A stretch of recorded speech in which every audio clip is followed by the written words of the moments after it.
The first time I realized something was irreparably wrong, I saw the little red live icon blinking at me from my own phone. Really, Mark?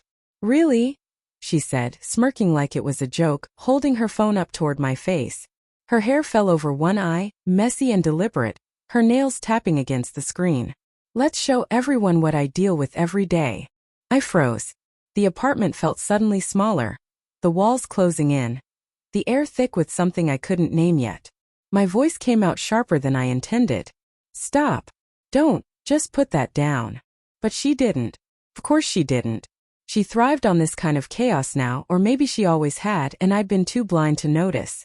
I think they deserve to see it, she said, tilting the phone to catch my face. All those people who say I'm overreacting. They'll know the truth about you.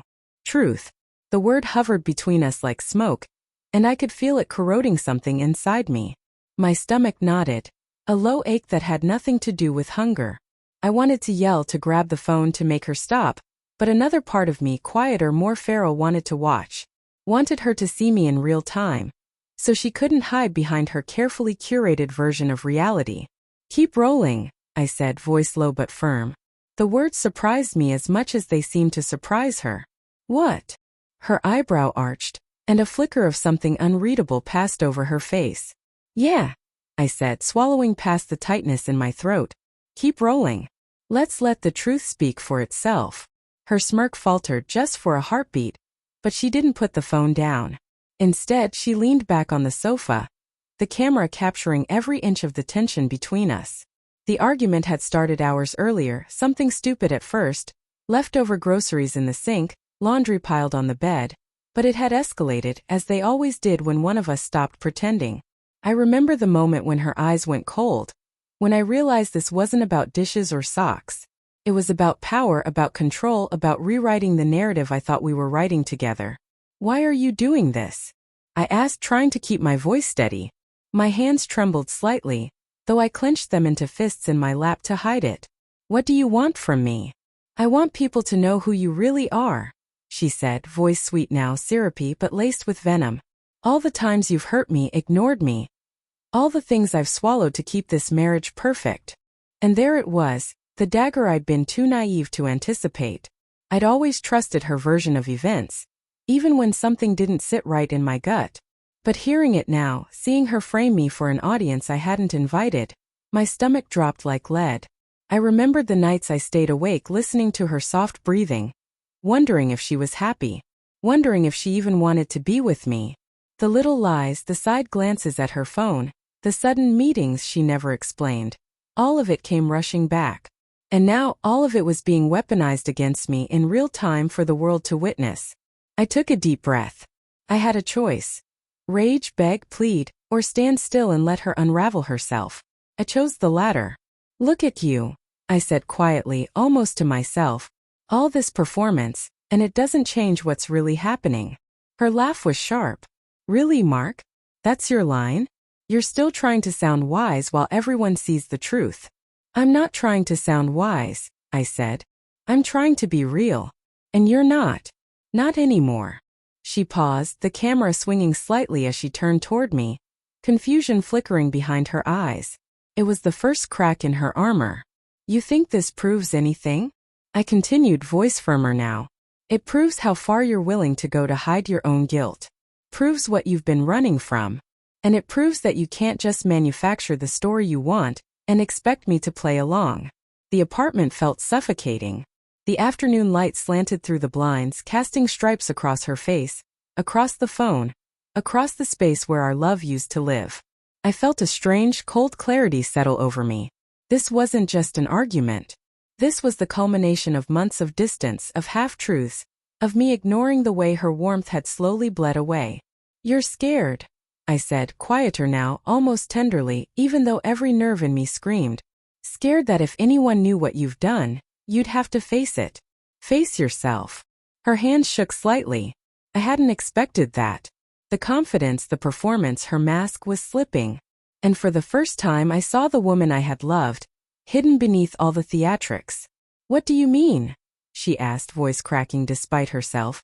You know what I mean, I said. The lies. The other person. All the nights you weren't at work. The weekends you weren't with friends. You thought you could live in two worlds and nobody would ever know. But here you are, caught between them, trying to make me the villain so no one sees you. The camera wobbled as she dropped her gaze, her fingers fiddling with the phone. And then, like a confession tearing itself out, she whispered, "I didn't want you to find out like this." "I didn't want this either," I admitted. "But you made your choices. And I'm done pretending that I don't see them." The silence that followed was heavy, almost tangible. Her live stream continued, the audience oblivious to the private agony unraveling before them. But in that silence I felt something shift inside me. A release, painful but necessary. The part of me that had hoped for a miracle, that had believed in her, that had begged myself to ignore the signs, began to fold in on itself. I was free in a way I hadn't known I could be. She looked up finally, eyes red, the smirk entirely gone. You're not angry?" "I am," I said. "Angry at the betrayal, angry at the lies. But mostly I'm sad. Sad that the person I trusted the most could hurt me this deeply. And sad that you couldn't be honest." Tears welled in her eyes, and I realized that for all her performance, for all her manipulation, she was human. She was flawed, scared, desperate. But the truth doesn't bend for desperation. I stood up, feeling the weight of months, maybe years, lift slightly from my shoulders. I didn't reach for her, didn't try to fix anything. That chapter had ended the moment the phone came up. "You have your story," I said softly. "Let it roll. But remember, truth has a way of coming out. Always." She dropped the phone onto the couch, and it clattered against the cushions, forgotten. I walked to the door, feeling the apartment breathe around me, the light hitting the dust motes in the air, the silence settling like a blanket I hadn't realized I needed. I paused at the threshold, looking back. "Goodbye, Anna," I said. Not as an insult, not as a plea, but as a statement of fact. The person I loved was gone. The betrayal had carved a space where hope used to live. And in that space I finally saw myself clearly. The door clicked behind me, and the apartment, once our home, was quiet. The red live icon still blinked faintly on the table. But I didn't need to watch anymore. I had seen enough. The truth had unfolded. And for the first time in a long time, I felt like I could breathe again. Outside, the cold evening air hit my face, sharp and cleansing. My chest ached, but it was the ache of survival, of endurance.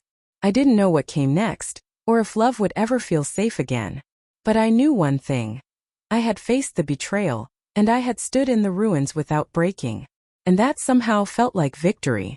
The world kept turning, indifferent and vast. But I walked forward step by step, finally unburdened by the story she had tried to write for me. And in that small, quiet triumph, I found a fragment of myself worth saving.